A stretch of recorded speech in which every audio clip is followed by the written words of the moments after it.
தம்பி மணிகண்டன் இன்னைக்கு பார்த்தீங்கன்னா நேதாஜி மீது உண்மையிலே ஒரு பற்று கொண்ட ஒரு நபர். அவர் நடத்துகிற நிகழ்ச்சிகளாக கிட்டத்தட்ட ஒரு 5 ஆண்டுகளுக்கு முன்னாடி ஒரு வாட்டி இது போன்ற ஒரு நிகழ்ச்சி நடத்தியிருந்தார். இது 2வது முறையாக நான் கலந்துக்கிறேன். இன்றைய தினத்தில் பார்த்தீங்கன்னா 500 ஊனமுற்றவர்களுக்கு காய்கறி மற்றும் 200 கூலி தொழிலாளர்களுக்கு துணிமணிகள் கொடுக்கக்கூடிய இதை ஏற்பாடு பண்ணியிருக்கிறாரு தம்பி ராஜமணிகண்டன். உண்மையிலேயே அவரை இந்த தினத்தன்று மனதார அவரை பாராட்டுகிறேன்.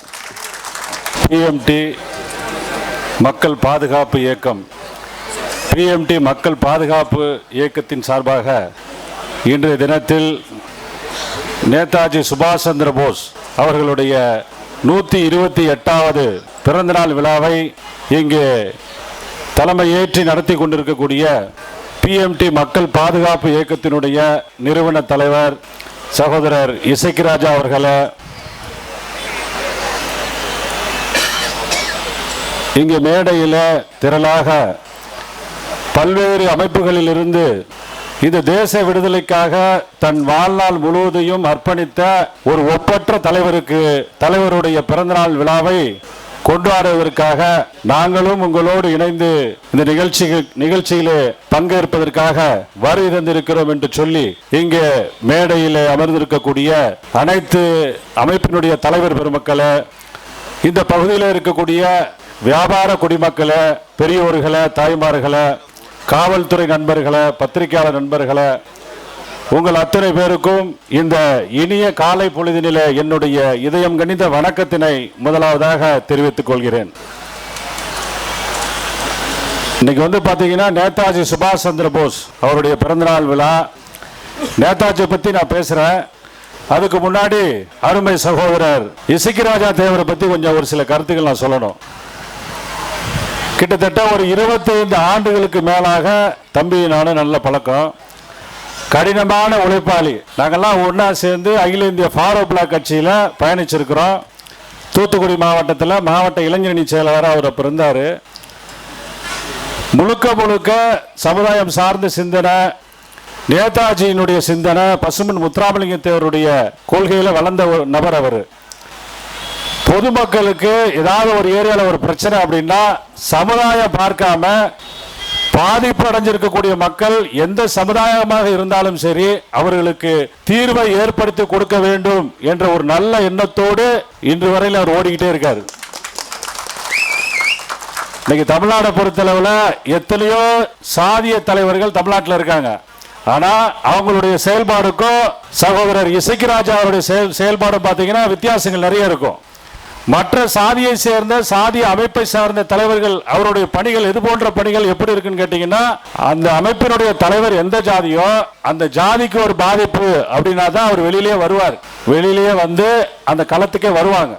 நம்ம ஜாதிக்காரங்க எந்த பிரச்சனை இல்லைன்னா வரமாட்டாங்க. ஆனா சகோதரர் இசக்கிராஜா தேவர் எப்படின்னு கேட்டீங்கன்னா, எந்த ஜாதிக்கு எந்த இடத்துல ஒரு பிரச்சனை, ஒரு பாதிப்பு, பாமர மக்களுக்கு ஒரு பாதிப்பு அப்படின்னா முதலா நின்று குரல் கொடுத்துக்கிட்டு இருப்பார்.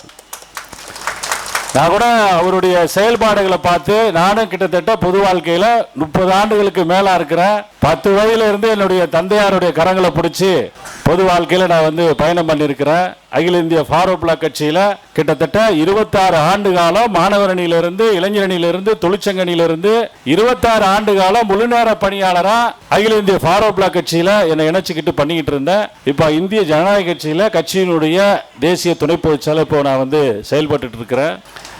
அப்படி நான் பார்த்து வந்த நேரங்கள் எல்லாம் சகோதரர் இசக்கிராஜாவுடைய வளர்ச்சி அபார வளர்ச்சி.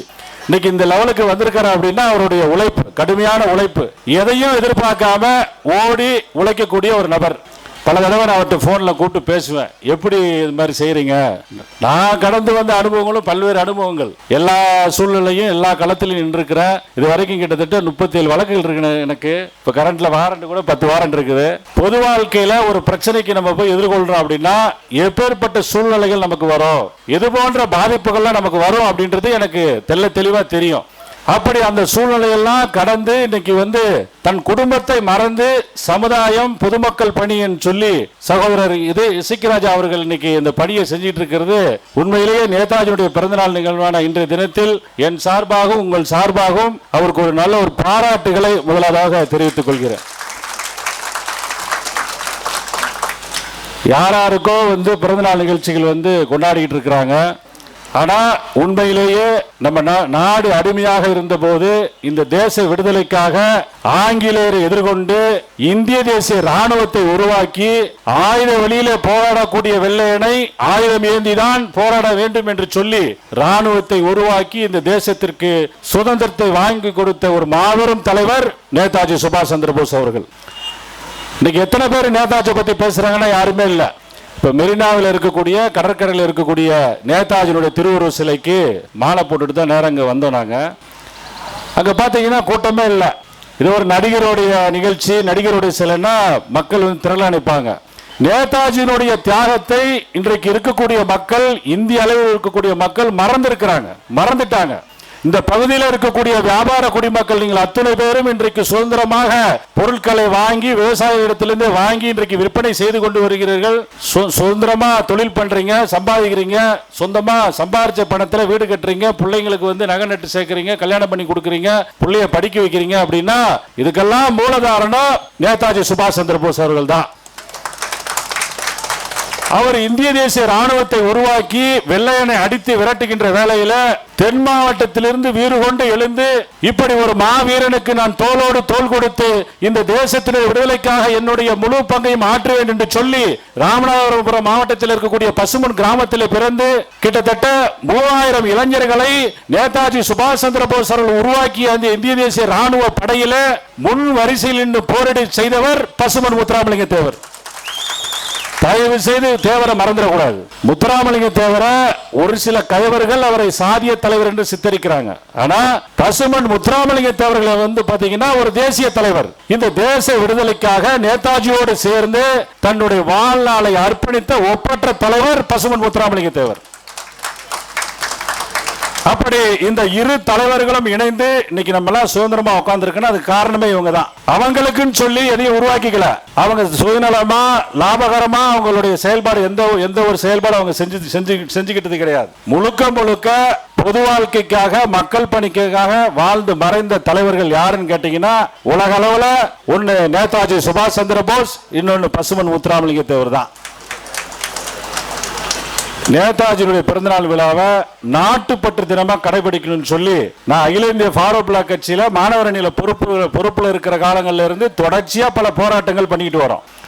என்ன போராட்டம் அப்படின்னு கேட்டீங்கன்னா இன்னைக்கு வந்து அரசு விடுமுறை, காந்தி ஜெயந்தி அன்னைக்கு உலகம் முழுவதும் நாடு முழுவதும் விடுமுறை அறிவிக்கிறாங்க. அது மாதிரி நேதாஜி சுபாஷ் சந்திர போஸ் அவருடைய பிறந்த நாளான ஜனவரி 23 மத்திய அரசானது உடனடியாக கவனத்தில் எடுத்துக்கொண்டு இன்றைய தினத்தை நாட்டுப்பற்று தினம் என்று ஒரு அறிவிப்பை அறிவித்து ஜனவரி 23 நாடு முழுவதும் இயங்கக்கூடிய அனைத்து அரசு துறையும் விடுமுறை அளிக்க வேண்டும்.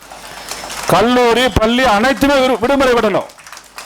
ஏன் விடுமுறை விட சொல்றோம் அப்படின்னு கேட்டீங்கன்னா அப்பதான் ஒரு 5ஆம் கிளாஸ் படிக்கிற பையன் கேட்பான், இன்னைக்கு ஏன் எங்க ஸ்கூல் ஏன் லீவு அப்படின்னா அவன்கிட்ட கேட்டீங்கன்னா அவன் சொல்லுவான், இன்னைக்கு இந்த தேசத்தினுடைய விடுதலைக்காக தன் வாழ்நாள் முழுவதும் அர்ப்பணித்த உத்தம தலைவர் நேதாஜி சுபாஷ் சந்திர போஸ் அவருடைய பிறந்த நாள் தினம் இன்றைய தினம் ஜனவரி 23.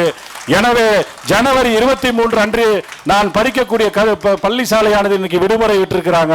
இந்த தேசத்துக்காக தேச விடுதலைக்காக பாடுபட்ட ஒரு தலைவர் அவரு அப்படின்னு சொல்லி அவருடைய வரலாறை தொடர்ச்சியா காலங்காலமா பரம்பரை பேசிட்டு வருவாங்க. அதுக்காக மத்திய அரசை தொடர்ந்து நாங்க வலியுறுத்துறோம். கடந்த முறை காங்கிரஸ் ஆட்சி காலத்திலேயே அதை செய்யல. இப்ப பாஜக ஆட்சி பண்றாங்க, இவங்களும் இன்னும் வரைக்கும் பண்ணல. அவங்களுடைய நேதாஜியுடைய ஆவணங்களை வெளியிடுறது அது ஒரு பக்கம் இருக்கட்டும், முதல்ல அரசு விடுமுறை நாள்னு அறிவிங்க.